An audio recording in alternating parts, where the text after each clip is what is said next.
Well, welcome tonight. Thank you for being here. And last week I told you that we would probably just go through the scriptures because I didn't think I knew where I thought I was, and it was a lot of verses. And of course, Monday was a holiday, and we weren't here. Tuesday, I had to go to a doctor's appointment, and it's in Florence, so it's 3.5 hours up, 3.5 hours back. So I knew that it was probably going to cut my time back some, but I was able to get it done because I forgot there was a short section in there before we get to all the long verses of the story. So we're going to tackle then just these short verses tonight. And so as you notice, there is Matthew chapter 14, verses 1 through 5. There's Mark chapter 6, verses 17 through 20. And there's Luke chapter 3, verses 19 through 20. And all of them tell a story.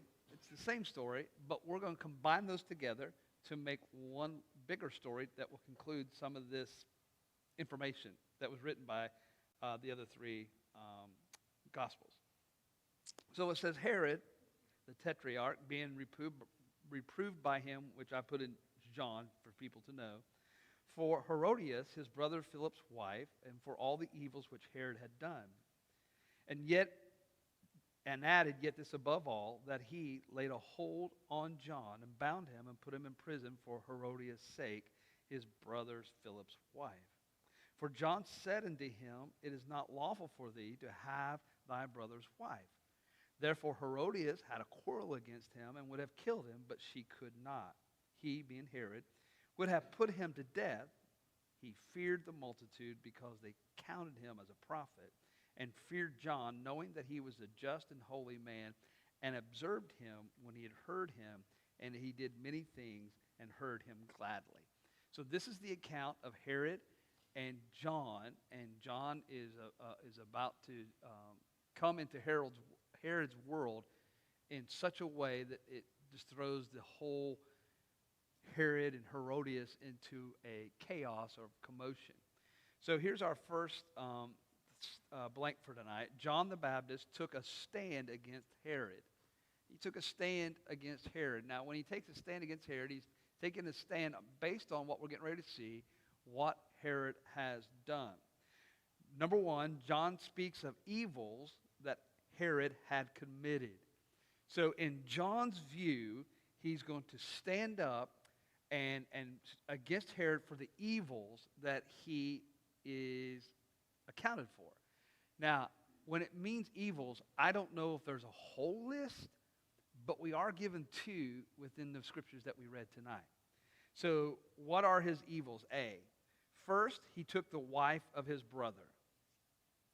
So it seems like that on a trip to Rome, Herod had visited his half-brother, and he was deeply attracted to his wife, Herodias.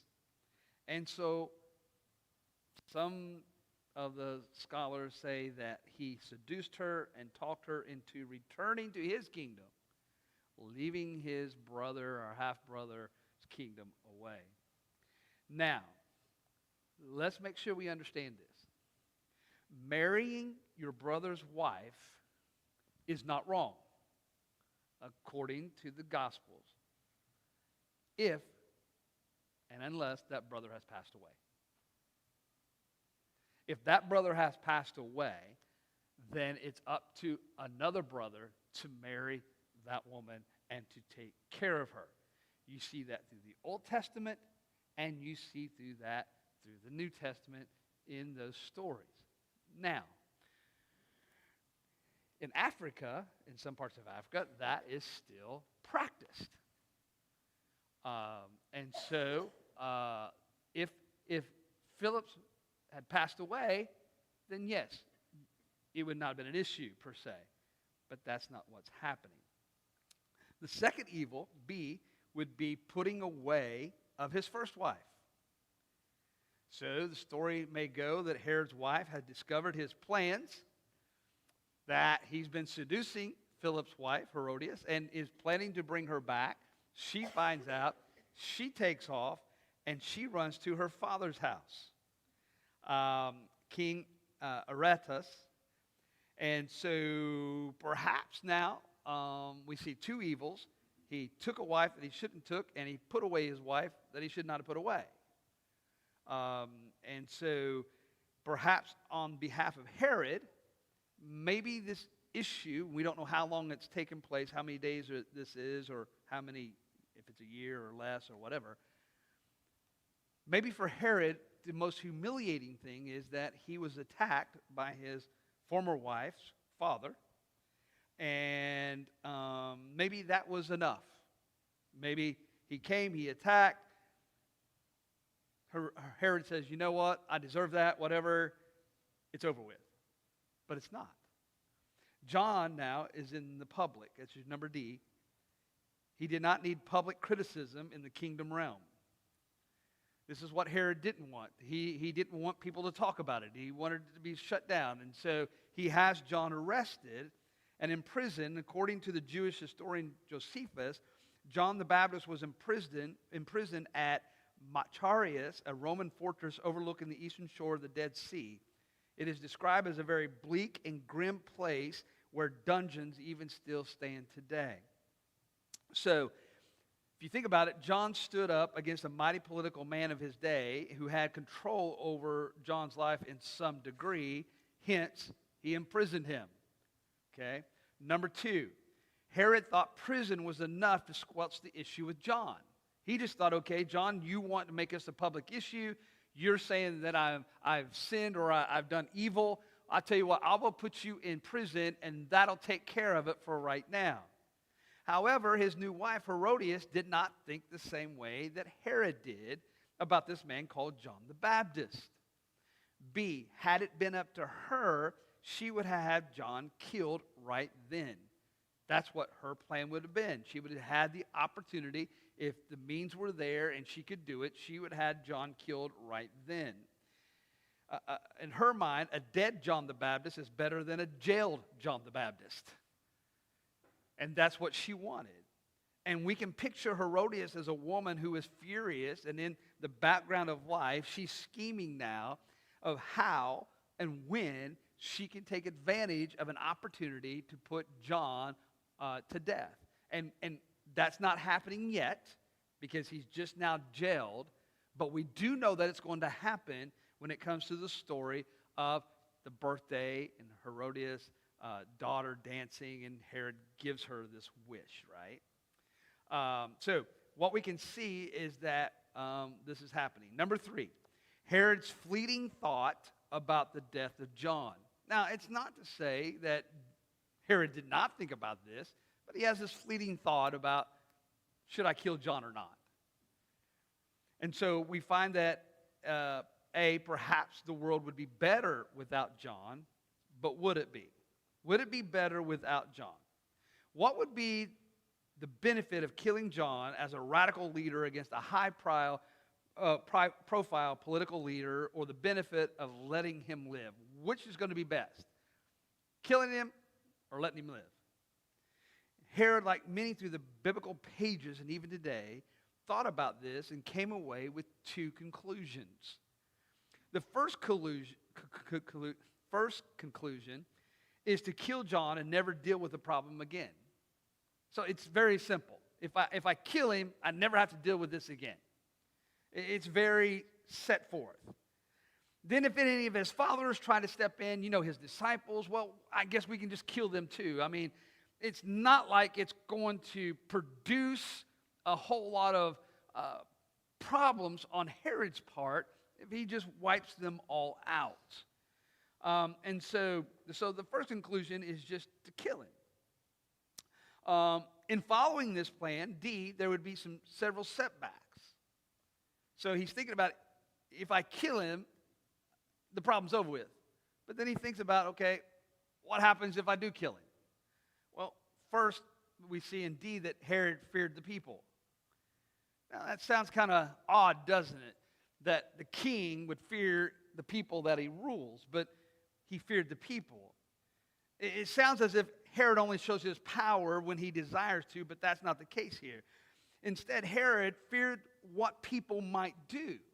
It's not that he feared them coming against him or attacking him to take his life, but he feared what they might do, not so much against him physically, but how they would attack him through his political reign. So he was afraid they might rebel against him. Herod does not need the upper realm of command. He doesn't need his commanders to come down because he's not the highest commander. He's just one of those guys. He doesn't need them to come and check everything out. He doesn't need for them to hear that the people have rebelled against him and there's an uprising. So he doesn't want that to happen. So he doesn't want them to understand that maybe he's lost control, he's losing his reign of power, and they'll remove him from his position or his office. Second, we see that he feared John because he knew that he was innocent. He was just. He had a testimony that was good before all people. So he feared people and he feared John. He feared John's life.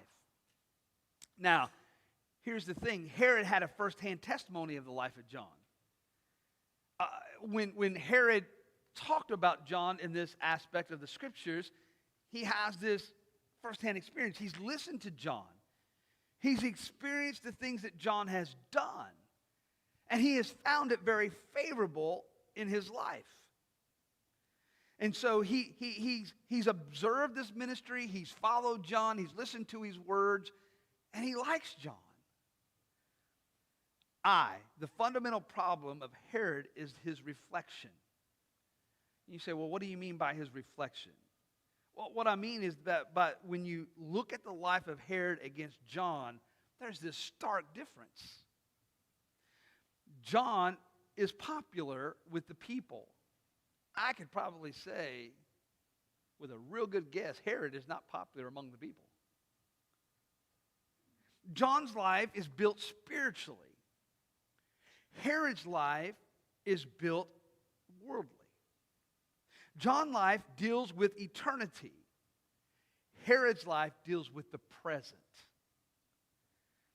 And so Herod fears, this is what Herod fears. Herod fears the people in John because he doesn't want to lose what he has. He believes that everything of value in his life as he has it right now. He's a ruler. He has a nice place to stay. He's got this lady that he loves. He's got the authority. He's got the fame of around people. He doesn't want to lose that. He doesn't want to lose what he has to rejection or emptiness and loneliness. He doesn't want to go through all of this life feelings when he's on top. He doesn't want to fall to the bottom. And furthermore, we can say that Herod is concerned about his worldly, physical future, not a spiritual one. So we find that this is where he is in life. This is where he's at. He's to the point that he's arrested and put in prison John because he spoke against what he has done, his evilness. He doesn't want to really kill him because he has great respect for John. But his wife, Herodias, has whole different thoughts about John. And so we keep it right here. And then there's another little section here in John chapter 4, verses 1 through 3, Matthew 4:12, Luke 4:14, and Mark 1:14. Now, I probably should have only done just a couple of sentences here, because what's going to happen is we're going to find out where Jesus is, basically, or what's going on in Jesus' life when John is arrested. And then we find that he departs. And so when he departs, he's into Galilee, but there's this section in between he departs and the time he arrives. So I didn't want to stop it in just a few sentences because he's got to go through Samaria. And many of you know the story of the woman at the well. So he's going to depart and go into Samaria and then into Galilee, but I'm kind of skipping that middle part out until next week because I couldn't get it all tonight. So we're going to harmonize these. It says, when therefore the Lord knew how the Pharisees had heard that Jesus made and baptized more disciples than John, though Jesus himself baptized not, but his disciples. Now when Jesus had heard that John was cast into the prison, he left Judea. And he departed, and that's where we should have stopped. But he departed into Galilee. Jesus returned in the power of the Spirit, preaching the gospel of the kingdom of God, and there went out fame of him through all the region round about. So, in that one section, he's going to go through Samaria, and we'll look at that the next time we're together. And then these verses would come in, but I kind of just wanted to flow it all through tonight. So, here's your first blank. What the Lord knew. Because the Bible says there, the Lord knew. So what did the Lord know? Well, the Lord knew this. Number one, the Lord knew the hearts of the Pharisees. He knew the hearts of the Pharisees. In other words, he knew their plans. He knew their thoughts. He knew what was going on in their mind. And so he knew what was happening there. And here's what he knew about the Pharisees. A, he knew that they were willing to believe in a lie. In a lie. That's simple as it is. Someone, not sure who, but someone has told the Pharisees that Jesus is baptizing more than John. And I don't know what it is that would make them upset about this, other than that there be more people being converted. But it's almost like they're upset that Jesus is doing more than John, is what it makes it sound like to be. And so somebody has said this, and when nobody knows, it's not listed here. B, the Lord knew he was not the one who was baptizing. So there's the lie. John put it in here. John said, Jesus knew that the Pharisees were having trouble with him baptizing more than John, but John says, John the Revelator puts in his gospel, he's not the one baptizing. His disciples were. So, C, the Lord knew that John had been cast into prison. So he's heard the results. He's heard what's going on. Somebody has brought him news, or he's heard it through, as we say, the grapevine. I'm assuming one of John's disciples has ran and told either his disciple or told Jesus himself, hey, John has been cast into prison, and then tells Jesus the story of how things have taken place. So D, the Lord knew it was time to depart. At that point in time, Jesus makes a departure. Now, the reasons for departing, well, we could speculate. It could be they not allow John to take more heat while he's in prison. As long as Jesus is around and he's baptizing more, it's going to bring John's name up. It's going to cause more problems maybe for John, maybe. And so Jesus says it's time to depart. It could be that the Pharisees was coming after Jesus at this point. Maybe he thought that now that he's heard that they've heard that he's baptizing more, John has been cast into prison. Maybe they're going to come after him. And even knowing that this is not his time, to save all the disciples that he hasn't really called yet, or the people that are following Jesus, right? Not to discourage them, he decides to depart.